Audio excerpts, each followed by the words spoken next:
Գումայրի պատմամշակութային արգելոց թանգարանում մեկնարկել է «Խոսում է արվեստը» խորագրով ներառական փառատոնը, որը կտևի մինչև ապրիլի 26-ը։ Փառատոնը կազմակերպվել է Գյումրու երեխաների տան կողմից, նպատակ ունենալով խթանել հաշմանդամություն ունեցող երեխաների մասնակցությունը մշակութային միջոցառումներին՝ երգով, ասմունքով, սիրո ու ջերմության գույների կտավներով։ Փառատոնը կազմակերպելու միտքը իդեան տվել են երեխաները, որովհետև հաստատության ներսում մենք ունենք խմբակներ, նկարչության, կավագործության, երաժշտական խմբակ, եւ այդ ամենի արդյունքը այսօր դրսևորվում է արդեն փառատոնում։ Փառատոնի վերնագրից եւ նույնիսկ իրանք են մտածել արվեստն է խոսում, քանի որ մեր բալիկներ ունեն սահմանափակ կարողություններ եւ հաշմանդամություն, իրանք իրանց դրսևորումը այսօր ցույց տվեցին արվեստն է խոսում փառատոնին եւ պատերին այո դուք տեսնում եք ամբողջ իրանց ձեռքի աշխատանքն է։ Խոսում է արվեստը փառատոնը ոչ միայն միջոցառում է, այլև ուղերձ հասարակության մեջ սերն ու փոխըմբռնումը տարածելու համար։ Մենք տեսնում ենք բազմաթիվ ներառված երեխաներ, որոնք արվեստ է խոսում փառատոնի շրջանակներում ցույց տվեցին իրենց տաղանդը, շնորհքը եւ ցիրկը։ Սա շատ կարեւոր է։ Ամբողջ թիմը աշխատում են ուղղությամբ, որ կարողանանք որևէ ճյուղ երեխաները զարգանան այդ ճյուղի մեջ եւ հանգիստ բաց թողնենք ի վերջո 18 տարեկանից հետո մեր երեխաները դուրս պիտի հաստատությունից եւ հանգիստ խիղճ ունենանք, որ արել ենք այն ամենը, ինչ որ կարողացել ենք իրանց համար։ Փառատոնը բացեց իր դռները այն համոզմամբ, որ տարբերությունը չէ, որ բաժանում է մարդկանց, այլ մեր վերաբերմունքը դրան։ Մասնակից երեխաները յուրաքանչյուրն իր յուրահատուկ ունակություններով հանդես եկան արվեստի, երաժշտության եւ ստեղծագործ գործունեության տարբեր ձևաչափերով։ Աստղիկ Խաչատրյան, Խանո Վանիսյան, Հայկ Գաբրելյան այսօր։ Վարչապետ Նիկոլ Փաշինյանը մասնակցել է Արդարադատության նախարարության կազմակերպած «Արդարադատությունը որպես արդարության հասնելու գործիք» խորագրով համաժողովին։ Մենք ասում ենք ինչու է ուշանում արդարադատությունը։ Այն ոչ թե ուշանում է, այլ տեղ չի հասնում։ Ինքն անընդհատ պրոցես է, այն չի հանգուցալուծվում։ Համաժողովի ընթացքում ասել է վարչապետը։ Ինչ ենք մենք ասում, կամ ինչու կա այդ հարցադրումը, թե արդյոք արդարադատությունը եւ արդարությունը նույն բանն են, կամ արդյոք պիտի լինեն նույն բանը։ Մեծ հաշվով, երբ որ փորձում ենք այս հարցը բաղդատել, տեսնում ենք, որ իրականում խնդիր կա հենց ինքնին ձևակերպման մեջ, բայց կարևոր է հասկանալ, թե ինչն է պատճառը, որ նման ձևակերպում եւ հարցադրում մեր իրականության մեջ կարող է գոյություն ունենալ։ Ես կարծում եմ, որ դրա պատճառներից մեկը այն է, որ Հայաստանում արդարադատությունը հասկանալի չէ շատերին։ Ինչ նկատի ունեմ հասկանալի չէ, երբեմն բառից բուն իմաստով հասկանալի չէ, որովհետև ես այս ընթացքում իմ շփումների, քննարկումների արդյունքում նաև հասկացել եմ, որ մենք ունենք նաև արդարադատության լեզվի հետ կապված խնդիր, որովհետև բայց այդ լեզուն ոչ միայն խնդիրը ոչ միայն նա, որ այդ լեզուն բարդ է, բայց կարծում եմ, որ երբեմն այդ լեզվի բարդությունը կամ լեզվի բարդացումը օգտագործվում է հետևությունների եւ փաստերի պատճառահետևանքային կապերը կամ դրանց բացակայությունը թաքցնելու համար։ Այսինքն երբեմն երբ որ քննարկումներ են տեղի ունենում կամ հանրային դաշտում կամ ոչ հանրային դաշտում, երբ փաստարկը փաստարկի հետևից, փաստարկը փաստարկի հետևից եւ մի X պահի իրավաբանական մեր հարգելի հանրությունը սկսում է օգտագործել այն բառապաշարը, որը մեծ սովորական մահկանացուներից ընդհանրապես հասանելի եւ հասկանալի չէ, եւ խոսակցությունը դրանով ավարտվում է, որովհետեւ ասվում է, որ ահա կապերը այսպեսին են, բայց այդ կապերը տեսանելի չեն երբեմն։ Եվ շատ հաճախ, երբ որ այդ թվում հանրային որոշակի արձագանքի արդյունքում եւ հանրությունը ստիպված է բացատրություններ ակնկալել եւ ստանալ, թե ինչը, ինչու, ինչպես, ամեն ինչ հանգում է դրան եւ այստեղից է գուցե նաեւ պատճառը, որ վակուում է առաջանում եւ երբ որ իմիջիայլոց ուզում եմ ասեմ, որ երթվել ատենակալների դատարանի գաղափարը կապ ունի նաեւ սրա հետ, որովհետեւ երբ որ կողմերը չկարողացան երթվել ատենակալներին հասկանալի լեզվով բացատրել ինչը ինչոց է, իրանց խնդիրն է։ Հիմա մեր խնդրեմն է, որ մենք չենք կարողանում հասկանալ ինչոց է, կամ հանրությունը չի կարողանում երբեմն, միշտ չէ, բայց երբեմն չի կարողանում հասկանալ ինչոց է։ Եվ այդ երևույթը մեր իրականության մեջ իմիջիայլոց շատ կա։ Երբ որ քննարկվում է որոշ դեպքերում, ասենք օրինակ հազար ներողություն, ես զուգահեռս ուղղակի չի, մեթոդաբանական է, երբ որ քննարկվում է, որ օրինակ մշակույթը ի վերջո հանրությունը պետք է հաղորդակցվի մշակույթի հետ, հասկանա այդ մշակույթը։ Դե ասում են, գիտեք, ինձ սա այնուամենայնիվ էլիտար մշակույթ է։ Այս ոչ բոլորը պետք է հասկանան, սա նեղ շրջանակի համար մշակույթ է, այնպես որ սա է ճիշտ ուղղությունը։ Այստեղից հարց է ծագում, շատ լավ, եթե դա նեղ մշակույթ է, հանրությունը հարց կտակ, ասի ինչի եմ ես հարկեր վճարում, որպեսզի այս մշակութային հաստատությունները պահպանեմ, որպեսզի նա արտադրի մշակույթ, որ անցնում է դատարկ դահլիճներում կամ 5-6-7 հոգու ներկայությամբ կամ 15-20 հոգու ներկայությամբ, այն պատճառով, որ այդ մշակույթը ինձ հասկանալի չէ։ Եթե ինձ հասկանալի չէ, հասկանալ է թողնա վճար այդ մշակույթի գոյության եւ հետագա գործունեության համար։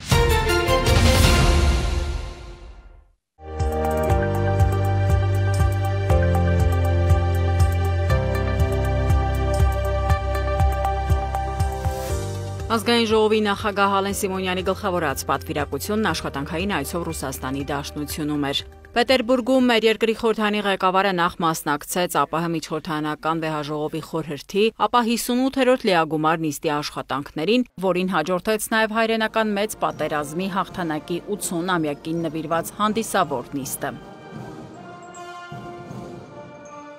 Մասնակիցներին ելույթով դիմեց Ալեն Սիմոնյանը։ Այսօր մենք հավաքվել ենք եւս մեկ անգամ հիշելու հայրենական մեծ պատերազմի տարիներին ազատությունը պաշտպանողների սխրանքը, կամքն ու անսահման արիությունը, ինչպես նաեւ մեր անկեղծ հարգանքը հայտնելու դեռևս ողջ սիրելի վետերաններին։ Երկրորդ համաշխարհային պատերազմն անջնջելի հետք թողեց մարդկության պատմության մեջ։ Այն բերեց ոչ միայն ավերածություններ, այլև մարդկային անչափելի կորուստներ, ինչպես նաև բարոյական ու հոգևոր վերքեր, որոնք զգացվում են մինչ օրս։ Միլիոնավոր մարդիկ զոհվեցին մարտի դաշտում, համակենտրոնացման ճամբարներում, մահացան սովից ու հիվանդություններից։ Երկրորդ համաշխարհայինում ֆաշիզմի դեմ հաղթանակի հասնելու գործում մեծ է հայերի ներդրումը։ Խորհրդային բանակի շարքերում բոլոր ճակատներում կռվել է ավելի քան կես միլիոն հայ, Կովկասից մինչև Եվրոպա, ցուցաբերելով անհավանական քաջություն ու անձնուրացություն։ Դիմելով նիստի մասնակիցներին նշեց ազգային ժողովի նախագահը։ Հայ զինվորներն աչքի են ընկել Բրեստի ամրոցի ու Սևաստոպոլի պաշտպանության ժամանակ, Մոսկվայի ու Լենինգրադի մատույցներում, հերոսաբար կռվել են Ստալինգրադում, պաշտպանել Հյուսիսային Կովկասը, ազատագրել հարավարևելյան եւ կենտրոնական Եվրոպայի երկրները, ազգային հարգական դիվիզիաների կազմում մտել Բերլին։ Մեր հայրենակիցներից շատերը կռվել են դաշնակից երկրների բանակներում, մասնակցել հակաֆաշիստական պայքարին եւ իրենց ներդրումն ունեցել հաղթանակի գործում։ Հայրենական պատերազմում հերոսաբար ընկան մոտ 300,000 հայորդիներ։ Ֆաշիզմի դեմ տարած հաղթանակի հիշողությունը մեր ընդհանուր պատմության մի մասն է, հիշեցրեց ազգային ժողովի նախագահը։ Իմանալով հաղթանակի գինը, Հայաստանում հոգատարությամբ են վերաբերվում հայրենական մեծ պատերազմի պատմությանը։ Այսօր մեր հանրապետությունում պետական պահպանության տակ է գտնվում պատերազմի մասնակիցների ավելի քան 600 հուշարձան։ Մեր պարտքն է հիշել ու հարգել նրանց սխրանքը, ովքեր իրենց կյանքը տվեցին այս հաղթանակի համար։ Այս նիստը ոչ միայն հաղթանակի 80-ամյակը գնահատելու, այլև պատերազմը որպես մարդկության համար աղետալի հետևանքներ ունեցող երևույթ վերհիշելու առիթ է, շեշտեց Ալեն Սիմոնյանը։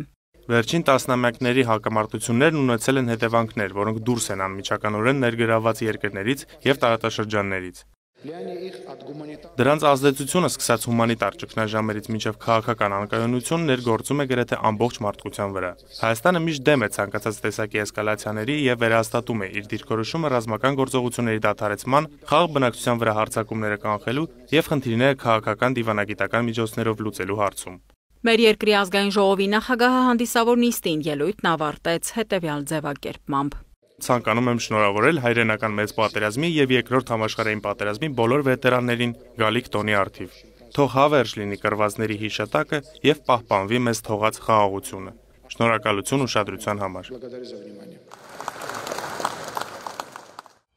Պետերբուրգում ԱՊՀ միջխորհրդարանական վեհաժողովի պատվիրակությունների ղեկավարներն այցելեցին Պիսկարևսկոյե գերեզմանատուն եւ հարգանքի տուրք մատուցեցին երկրորդ համաշխարհային պատերազմի զոհերի հիշատակին։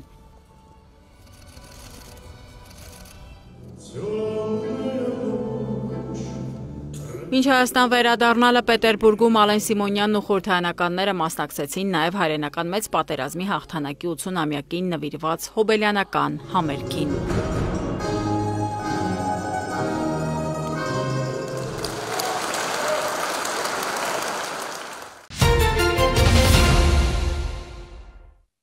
Հայաստանում պետական գնումներին մասնակցությունն ակտիվանում է, մրցակցության մակարդակը բարձրանում։ Ֆինանսների նախարարության տվյալով 2024 թվականին կազմակերպվել է 14113 գնման մրցակցային ընթացակարգ, ինչը 1293-ով ավելի է 2023-ի ցուցանիշից։ Գումարային ծավալը 184 միլիարդ 229 միլիոն դրամից հասել է 226 միլիարդ 929 միլիոնի։ 23 թվականի համեմատ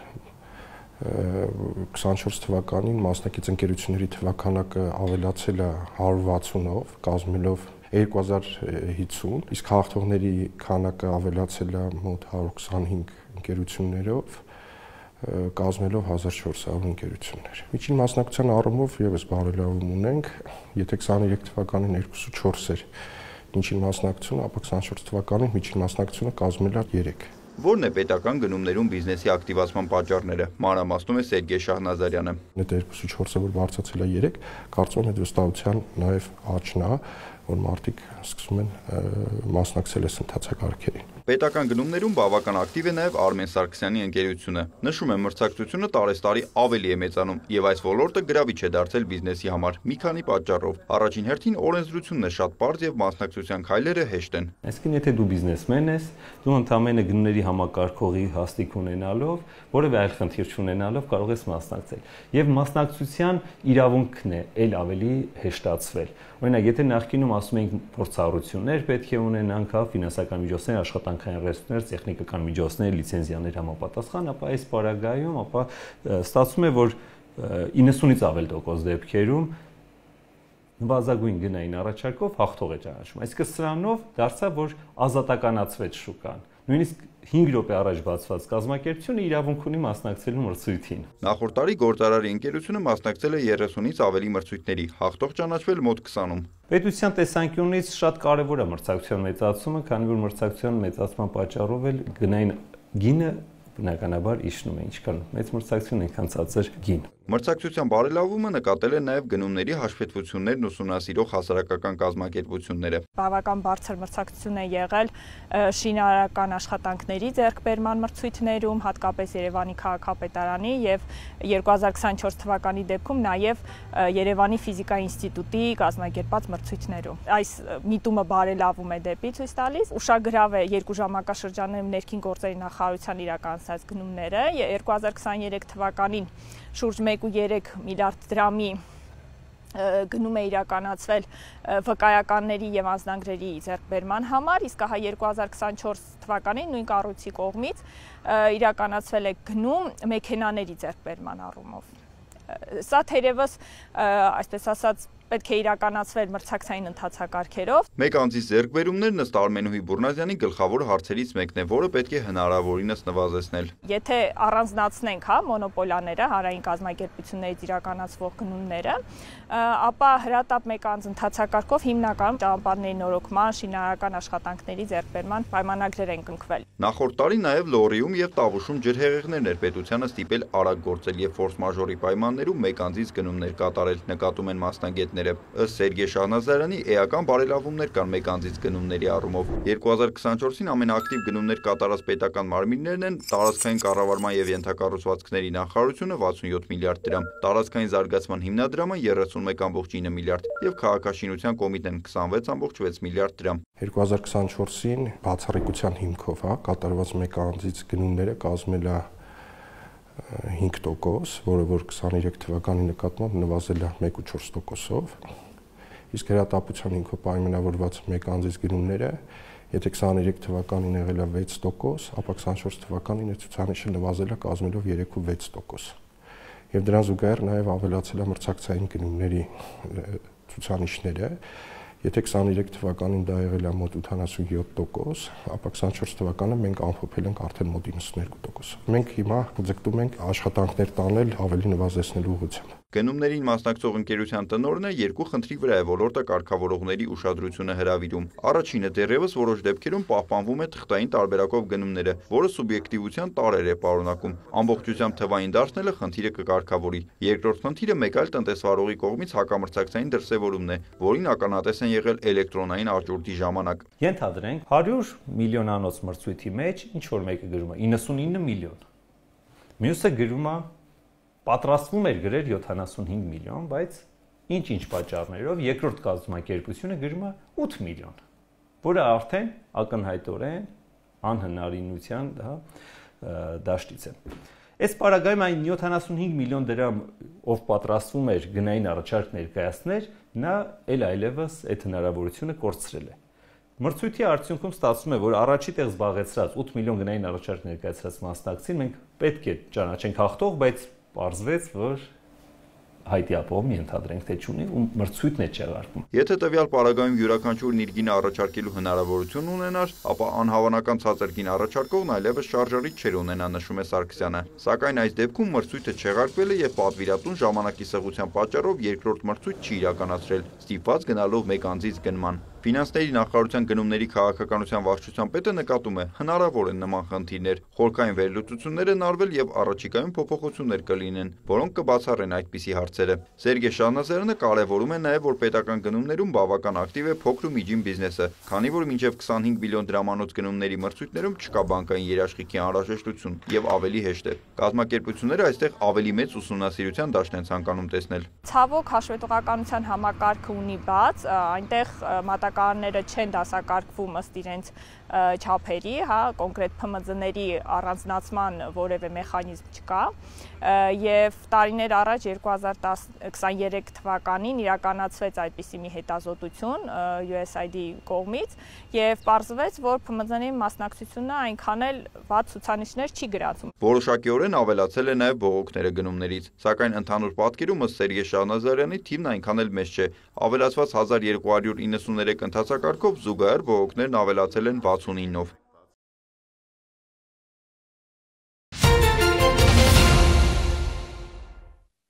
88 տարեկանում մահացել է Հռոմի Ֆրանցիսկոս Պապը։ Պոնտիֆիկոսը մահացել է Վատիկանի Սանտա Մարտա կեցավայրում։ Այդ մասին հայտնել է Վատիկանի մամուլի ծառայությունը։ Պապի վերջին հրապարակային ելույթը 3 էր։ Նա հավատացյալներին դիմել էր զատկի պատգամով։ Կաթոլիկ եկեղեցու հովվապետն աղոթել էր նաև Հայաստանի եւ Ադրբեջանի միջև խաղաղության հաստատման համար։ Սուրբ Պետրոսի տաճարի պատշգամբից քահանայապետը զատկական պատգամով դիմել էր հավատացյալներին, հրավիրելով աղոթելու Հայաստանի եւ Ադրբեջանի միջև վերջնական խաղաղության համաձայնագրի ստորագրման ու կյանքի կոչման համար։ Հռոմի Պապն իր պատգամում մտահոգություն էր հայտնել Գազայի հատվածում մարդասիրական ճգնաժամի, աշխարհում մյուս հակամարտությունների կապակցությամբ, հայցելով արդար ու մնայուն խաղաղություն Ուկրաինայում եւ մյուս վայրերում։ Այս տարվա հունվարին Ֆրանցիսկոս Պապը հիվանդացել էր բրոնխիտով, որը շաբաթների ընթացքում դարձել էր քրոնիկ, այնուհետև վերաճել երկկողմանի թոքաբորբի։ Մարտի 11-ին բժիշկները հայտնել էին, որ Պապի մոտ հիվանդության կրիտիկական փուլն անցել է, նշելով, որ նա հիվանդանոցում կմնա եւս մի քանի օր։ Ֆրանցիսկոս Պապը ծնվել է Արգենտինայում, նա կաթոլիկ եկեղեցու առաջնորդ է ընտրվել 2013-ին, Բենեդիկտոս 16-րդ Պապի հրաժարականից հետո։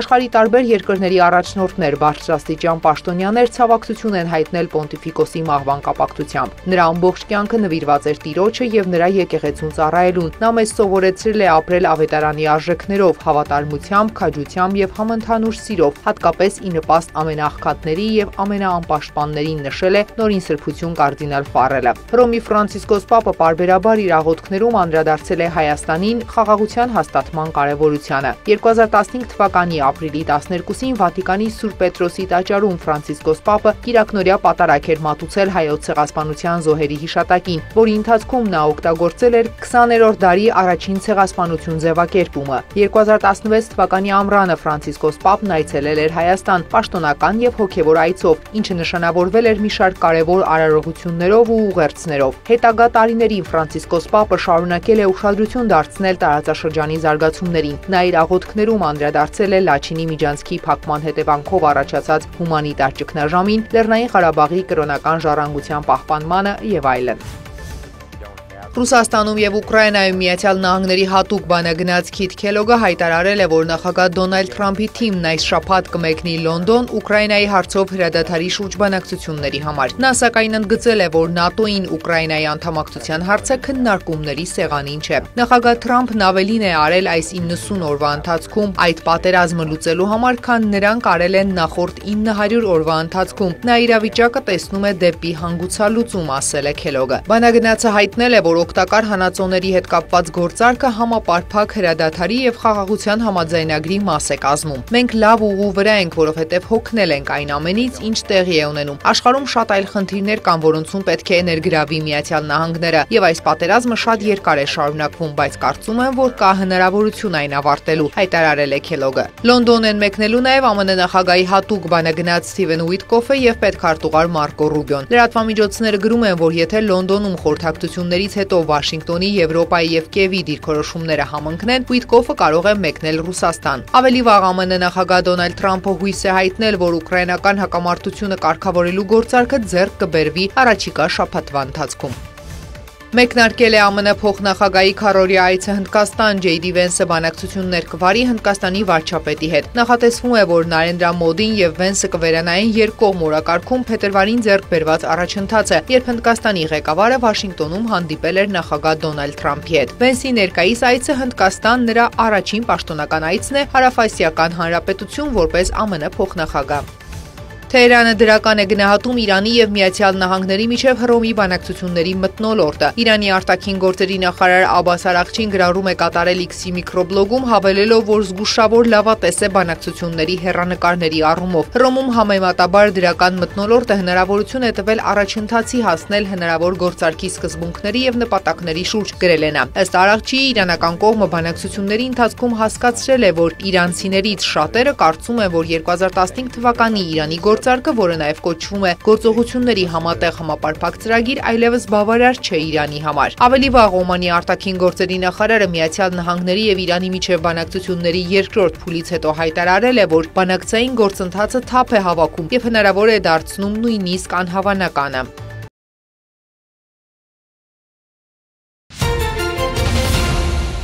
Ինչպես է սկսվում էպոսը եւ քանի ճյուղից է բաղկացած։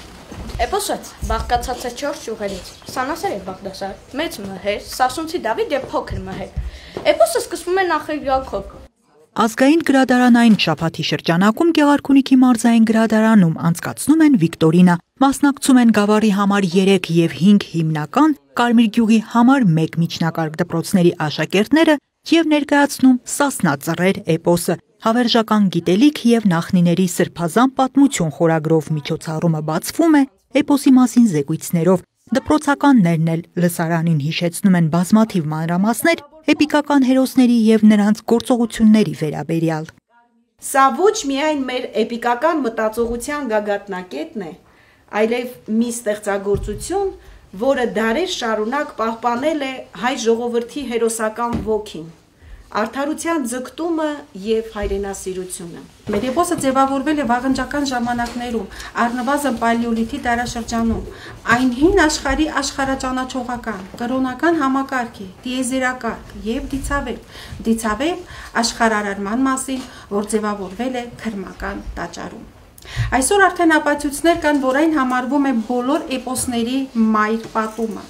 Երբ հնդեվրոպական նախահայրենիքից սկսվում է մեծ միգրացիան, գաղթողները հին համակարգը տանում են իրենց հետ, որի մեջ մտնում են եւ կենցաղավարության սովորույթները եւ մայր պատումը, որը հենց Սասնա ծռերն է։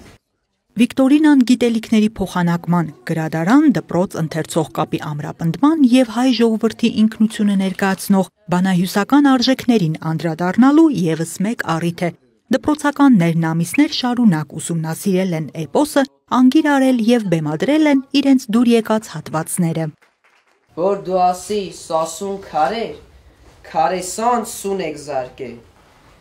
Մեր Բերթի անուն եղավ Սանսուն, Սասուն, Մեր տան անուն Սասնատուն։ Երկու կտրիչ կաս ասում։